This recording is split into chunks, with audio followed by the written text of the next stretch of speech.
ഇതെൻ്റെ കഥയാണ്. 30 വർഷത്തെ അധ്യാപക ജീവിതത്തിൻ്റെ അവസാന ദിവസത്തെ കഥ. എൻ്റെ ജീവിതയാത്രകൾ.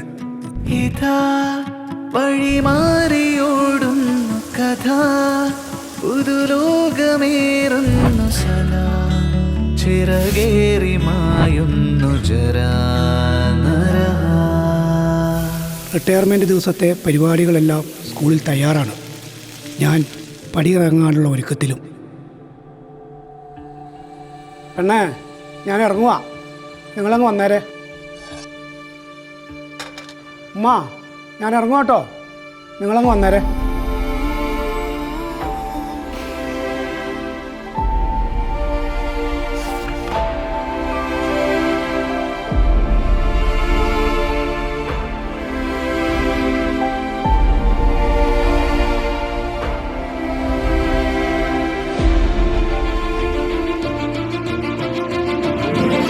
മൂന്ന് പതിറ്റാണ്ട്, 30 വർഷങ്ങൾ ഞാൻ ജീവിച്ച സ്കൂൾ,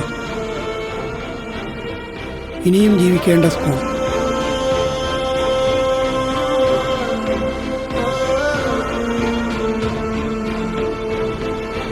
കാലം സാക്ഷി, കാലമാണ് കാവൽ, കരുതലും.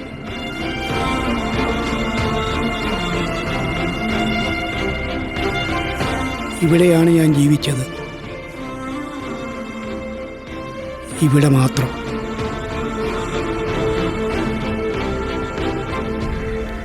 Aliyar Marsh 1992 Elangavam government LP സ്കൂളിൽ ജോയിൻ ചെയ്യുന്നത്. അന്ന് നമ്മൾ ഇന്നീ കാണുന്ന സ്കൂളല്ല, ഒരു സെമി പെർമനൻ്റ് ഷെഡാണ്.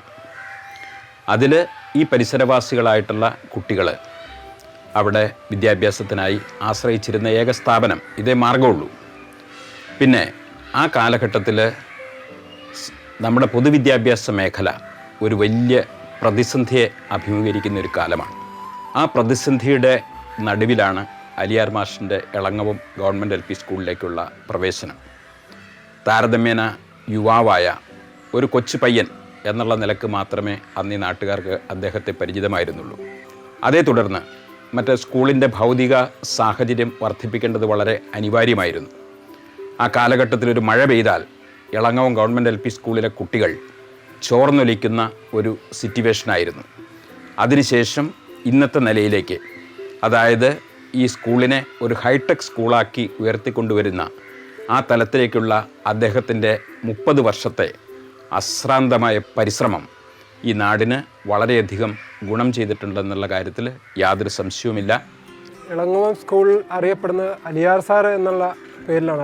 അലിയാർ സാറിൻ്റെ സ്കൂള് എന്ന പേരിലാണ് ഈ ഇളങ്ങവം അറിയപ്പെടുന്നത്. ആ ചെറുക്കൾക്ക് ജോലി കിട്ടിയാൽ പിന്നെ അത് തന്നെ മതി, എന്നിട്ടുള്ള കാര്യങ്ങളുള്ളൂ. പിന്നെയൊക്കെ ഉമ്മ പറഞ്ഞ പോലെ തന്നെ സ്കൂൾ കഴിഞ്ഞിട്ടുള്ളൂ എല്ലാം. വീട്ടിലെ കാര്യമാണെങ്കിലും പിള്ളേരുടെ കാര്യമാണെങ്കിലും സ്കൂളും സ്കൂളിലെ പിള്ളേരും മാത്രമേ ഉള്ളൂ. 1992 ജൂൺ 6 ഞാൻ ഇളങ്ങവം സ്കൂളിലെത്തുന്നത്. തുടർന്ന് 15 വർഷം അധ്യാപകൻ, 15 വർഷം പ്രധാന അധ്യാപകൻ, 3 പതിറ്റാണ്ടുകൾ, 30 വർഷങ്ങൾ ഇവിടെ ജീവിക്കുകയായിരുന്നു. തൊഴിലായിരുന്നില്ല. ഇന്ന് 2022 മെയ് 31 പടിയിറങ്ങുകയാണ്. ഇനിയും ഞാനിവിടെ തന്നെ കാണും. ശാരീരികമായിട്ടല്ലെങ്കിലും മാനസികമായി എൻ്റെ സാന്നിധ്യം ഈ സ്കൂളിൽ എന്നുമുണ്ടാകും, മരണം വരെ. കാലം സാക്ഷിയായി മുന്നോട്ട്. സാറേ